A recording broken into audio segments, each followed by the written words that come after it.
RER, information.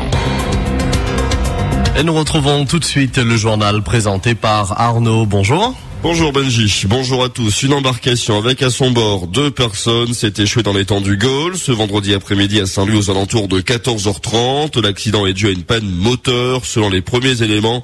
Et face à la défaillance technique, les 2 passagers avaient jeté l'ancre pour ne pas se faire happer par la houle. Mais au lieu de s'accrocher au fond marin face aux vagues déferlantes, l'ancre a lâché, conduisant le bateau en perdition dans l'étang du Gaule. Plus de peur que de mal, cependant, les 2 plaisanciers sont sains et saufs. Ils ont toutefois été placés en observation au CHU de Saint-Pierre. 2 ans de prison ferme pour celui qui a tenté d'immoler sa propre mère ce mardi à Sainte-Marie. Décision du tribunal correctionnel qui a rendu son verdict hier. L'accusé a affirmé à la barre qu'il voulait juste la faire peur.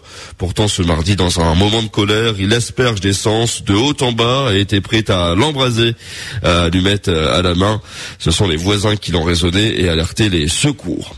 Ce mercredi 19 décembre, un ingénieur français a été enlevé dans le nord du Nigeria en Afrique par une trentaine d'hommes armés, sans doute en lien avec AQMI, Al-Qaïda au Maghreb islamique, selon les déclarations du président François Hollande et selon certaines informations publiées dans l'Hexagone. L'homme enlevé serait peut-être d'origine réunionnaise.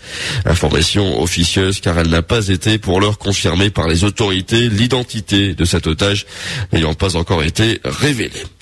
La réouverture aujourd'hui de la rue des Bons Enfants à Saint-Pierre, d'un des week-ends de shopping avant Noël, au grand bonheur des commerçants qui se trouvaient dans le périmètre de sécurité après l'incendie de la semaine dernière et qui avaient dû baisser le rideau.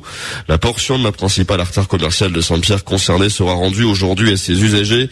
Les travaux de démolition de la façade incendiée ont été effectués comme prévu par le calendrier. Dimanche après-midi, on vous rappelle que 3 magasins de la rue des Bons Enfants à Saint-Pierre avaient été victimes d'un incendie dévastateur.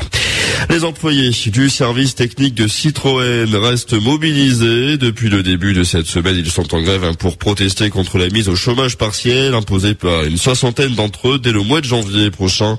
Mouvement de grève suivi sur les 3 sites de Citroën à La Réunion, à Saint-Denis, Saint-Pierre et au Port.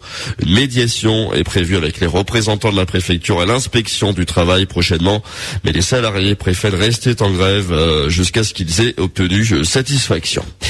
Débrayage hier matin des employés du géant Canabadi de Saint-Pierre après l'annonce là aussi de la réduction de leur temps de travail dès le mois de janvier 2013. La mise au chômage partiel de ces employés justifiée par la direction qui évoque la baisse de l'activité. Après une réunion hier, un accord a été trouvé. Les salaires seront garantis jusqu'à la reprise de l'enseigne.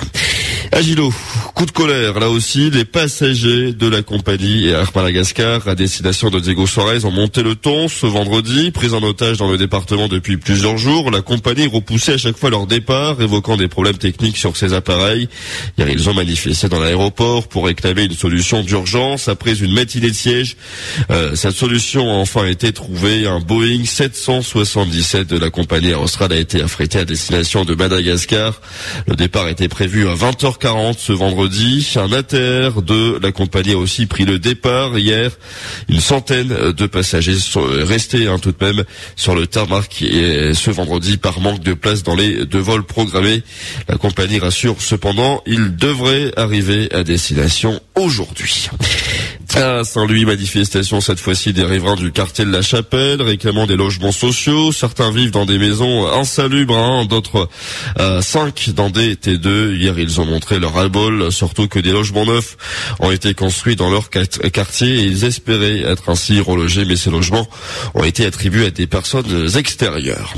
La Sinor marque une pause dans le contrôle de ces fosses septiques sur ces communes imposées par la loi sur l'eau et les milieux aquatiques de 2006. Hier, il a été décidé de suspendre temporairement le contrôle de ces fosses septiques, très mal acceptées par la population qui doivent payer pour se faire contrôler. Et sur le territoire de la Sinor, la somme est assez salée, elle s'élève à 200 €.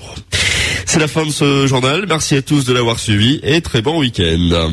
RER, la radio qui vous transporte sur toute l'île.